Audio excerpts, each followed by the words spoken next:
Hello and welcome to ICND1 Lab 5, Finding the Broadcast Address and Range of Addresses in a Subnet. This video essentially continues ICND1 Lab 4, which found subnet number 128.200.96.0 with mask 255.255.224.0. This video continues that process by identifying the range of usable addresses and the subnet broadcast address.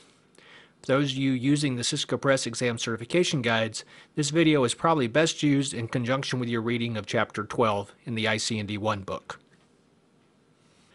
This video has both a tactical objective and a strategic objective. The tactical objective is to help you understand how to use a particular process to find a subnet's broadcast address and then easily find the range of addresses in that subnet.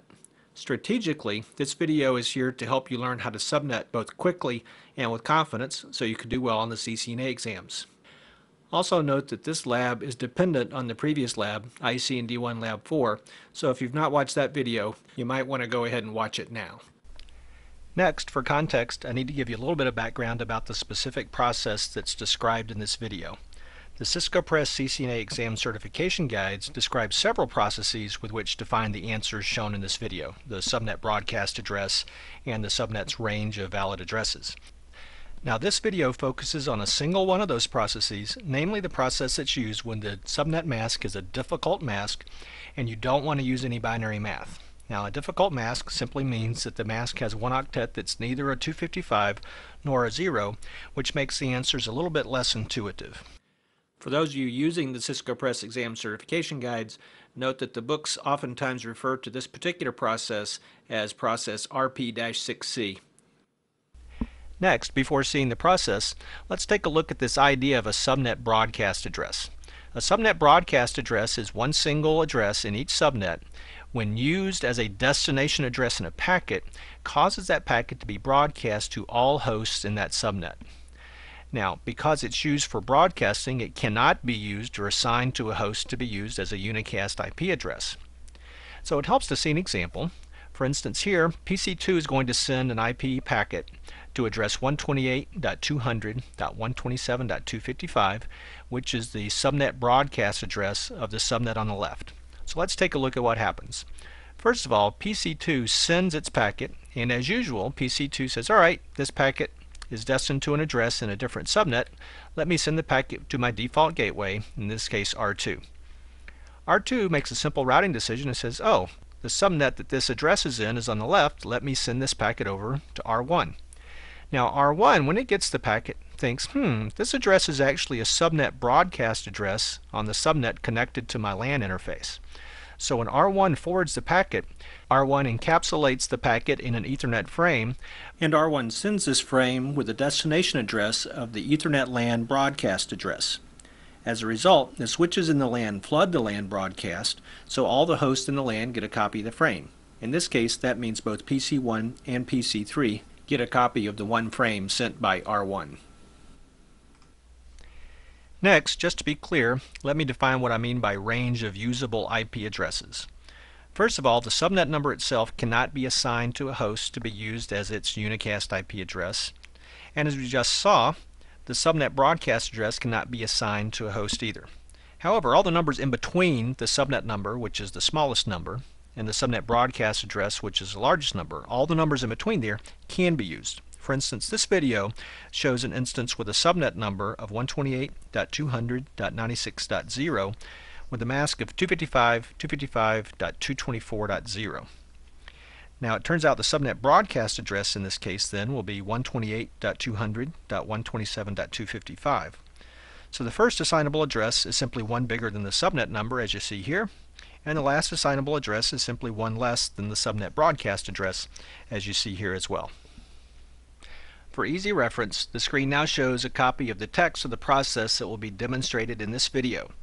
Notice that this process starts with step 5, and it's numbered this way because the associated process that finds a subnet number has 4 steps, so this process just picks up where that other process stops. Next, we'll start where ICND1 Lab 4 stopped, which is to say we have subnet number 128.200.96.0 listed in a table, the interesting octet identified, the magic number calculated, and now the table's been expanded to have room for the first IP address and last IP address in the range of addresses, as well as space to write down the subnet broadcast address. So to begin, we start with step 5, and step 5a in particular says, look at the mask octets whose value is 255, or visually, look at the octets to the left of the rectangle. For those octets, we simply copy the subnet number's value down to the broadcast address. Simple enough. Then for any octets fully to the right of the rectangle, or octets whose mask value is 0 if you prefer, we're going to write down a 255 in that octet of the broadcast address. So in step 5a, we copied the subnet number octets, and in step 5b, we wrote down 255s in the octet to the right, leaving a single interesting octet to figure out the value for. At step 5c, to figure out the broadcast address's value in that interesting octet, we take the subnet number's value in that octet, add the magic number, and subtract 1. The math obviously is pretty simple. We end up with a 127 in that octet, which gives us the final answer of broadcast address 128.200.127.255. Next, for completeness, I'll show the very simple math about how to find the first IP address and last IP address in the range of valid addresses. Step 6 of this process says to find the first IP address in the range of valid addresses, start by copying the first 3 octets of the subnet number. Doesn't matter where the rectangle is, just copy the first 3 octets, and then add 1 to the 4th octet of the subnet number.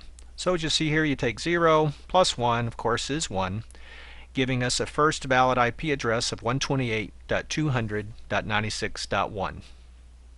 Step 7 finds the last valid IP address in the range of addresses based on the subnet broadcast address value.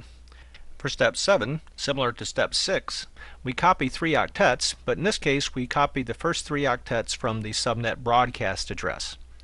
Then for the 4th octet, you simply subtract 1 from the broadcast address's 4th octet. In this case, 255 minus 1, of course, is 254, which gives us a last valid IP address of 128.200.127.254. This concludes this video's example of how to use process RP-6C to find a subnet broadcast address and range of valid addresses. However, before finishing up the video, I need to let you know about a couple of the IP addresses in that range that may cause you problems when you look at it on the test. In particular, consider the addresses you see here, 128.200.96.255, 128.200.97.0, 97.255, and 98.0. Many people might look at those numbers and instantly think that the ones that end in 0 are subnet numbers, and the ones that end in 255 are subnet broadcast addresses. Well, all these numbers are valid assignable IP addresses. You can configure them on hosts in the subnet that we just looked at, and they work just fine. So try to resist the temptation to make assumptions about dotted decimal numbers, particularly because not all numbers that end in 0 are subnet numbers, and not all dotted decimal numbers that end in 255 are subnet broadcast addresses. This concludes IC&D 1 Lab 5. This video has demonstrated a process by which you can find the range of valid addresses and subnet broadcast address for a given subnet using no binary math. More importantly, it's a tool that you can use when taking the CCNA exams to more quickly and more confidently answer subnetting questions.